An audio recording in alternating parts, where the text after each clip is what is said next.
معاشرے میں موجود ان باؤنڈریز کو ختم کر دیا جائے تو وہ معاشرہ جنگل کی جو سوسائٹی ہے یا یہ جو جنگل کا ہم جسے قانون کہتے ہیں اس سے بھی اس کی بدتر کیفیت ہو جاتی ہے۔ آپ یہ دیکھتے ہیں کہ ہم لاقانونیت کو عموماً جو مثال دیتے ہیں وہ یہ کہ یہاں جنگل کا قانون ہے، حالانکہ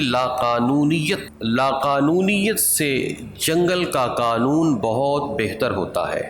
ہم جنگل کے قانون کو اگر شہر میں رہتے ہوئے سمجھنا چاہیں تو اس کی مثال ہم سب نے دیکھی ہوگی کہ جیسے ہمارے ہاں آوارہ کتوں کی بہتات ہے، گلی محلوں میں آوارہ کتے پھرتے ہیں، لیکن ان آوارہ کتوں میں ان کا ایک جھنڈ ہوتا ہے، اس میں اگر کوئی ایسا کتا آ کر داخل ہو جائے اس علاقے میں کہ جو دوسرے علاقے کا ہے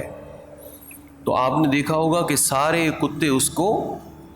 بھونکنا شروع کرتے ہیں، اس کے اوپر چڑھ دوڑتے ہیں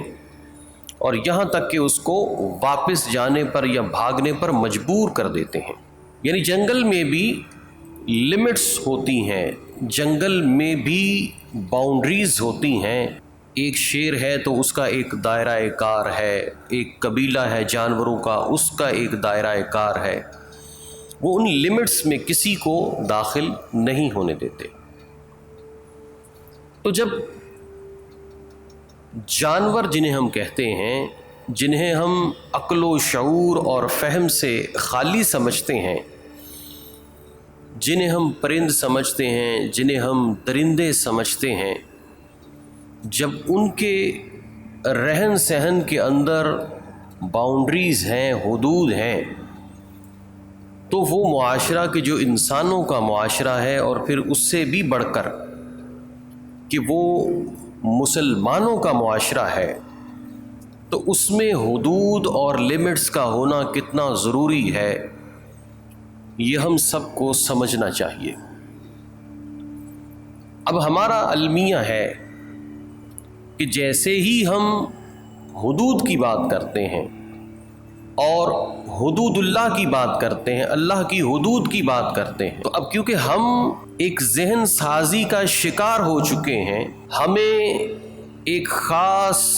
ڈائریکشن میں ہانک دیا گیا ہے، تو جیسے ہی ہم حدود اللہ کی بات کرتے ہیں یا دعا میں بھی اگر کوئی یہ دعا کرتا ہے کہ اے اللہ یہاں پر اپنے حبیب صلی اللہ علیہ وسلم کی شریعت کا نظام رائج فرما دے، تو ہمارے ذہن کو اس سمت موڑ دیا گیا ہے کہ ہم فوراً خیال میں آنے لگ جاتا ہے کہ یہ ہاتھ کاٹنے، رجم کرنے، کوڑے لگانے کی بات کرتا ہے۔ اگر اللہ کے حدود نافذ ہو گئے تو یہاں ہاتھ کٹنا شروع ہو جائیں گے، یہاں کوڑے لگنا شروع ہو جائیں گے، یہاں رجم ہونا شروع ہو جائے گا۔ کیوں کہ ہم جب دیکھتے ہیں کہ سوسائٹی میں اتنی چور بازاری ہے، زنا کو تحفظ ہے، لاقانونیت ہی اصل قانون ہے، تو یہ خیالات آنا یہ کوئی انہونی بات نہیں ہے۔ پھر ہمارے ذہن کی تربیت بھی اس طرف کر دی گئی ہے کہ ہم حدود اللہ کے معاملے کو یوں سمجھتے ہیں کہ ایسے یہ تو بہت بڑا ظلم ہو جائے گا۔ لیکن ہم غور کریں اگر اپنے آپ پر، جتنے ہم یہاں مسجد میں بیٹھے ہیں، کہ ہم میں سے کتنوں نے چوریاں کی ہیں یا کتنے لوگ چوریاں کریں گے، ہم میں سے کتنوں نے شراب پی ہے یا کتنے پئیں گے، کتنے پی چکے ہیں اور کتنے آگے پئیں گے، یا ہم میں سے کسی نے بھی اللہ کی حدود کو کس طرح سے پامال کیا ہے۔ ہم اپنے اپنے طور پر اگر ہم دیکھیں تو ہم میں سے 99% وہ لوگ ہوں گے جنہوں نے حدود اللہ کو پامال نہیں کیا ہوگا۔ برائی کا معاملہ یہ ہے کہ یہ کم بھی ہو تو بہت زیادہ نظر آتی ہے۔ تو اب یہی ہماری سوچ اللہ کی حدود کے ساتھ بنی ہوئی ہے کہ جب بھی اللہ کی حدود کا معاملہ آتا ہے، حدود اللہ کے نفاذ کی بات آتی ہے، تو ہمارے جو مغربیت زدہ کمپلیکس کا شکار لوگ ہیں، جن کو میڈیا پر بٹھایا جاتا ہے یا جن کی بات ہم سنتے ہیں، وہ یہ کہنا شروع کر دیتے ہیں کہ یہ تو ہمیں پتھر کے دور میں لے جائیں گے کہ جس میں رجم ہو رہا تھا، جس میں تلوار سے سر کاٹا جا رہا تھا، جس میں ہاتھ کاٹے جا رہے ہیں۔ تو اب بتائیے کہ حدود اللہ میں کسی بھی بے قصور کا سر قلم نہیں کیا جاتا، کسی بھی بے قصور کے ہاتھ نہیں کاٹے جاتے، کسی بھی بے قصور کو ایک کوڑا مارنا تو کیا کوڑا دکھایا بھی نہیں جاتا۔ جس نے قصور کیا ہے، حدود اللہ کا نفاذ تو اس بندے پر ہوگا۔ جس بندے نے چوری نہیں کی، جس بندے نے شراب نوشی نہیں کی، جس نے ڈاکہ نہیں ڈالا، جس نے زنا نہیں کیا،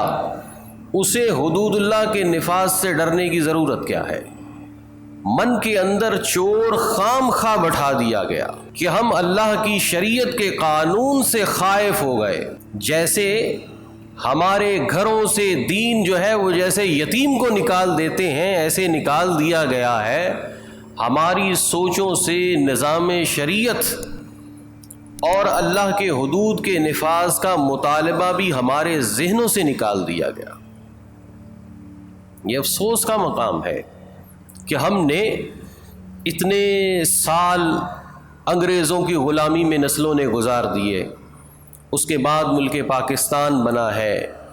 یہ اسلام کے نام پہ بنا ہے، لیکن اس میں بھی اللہ کے حدود کو نافذ نہیں کیا گیا۔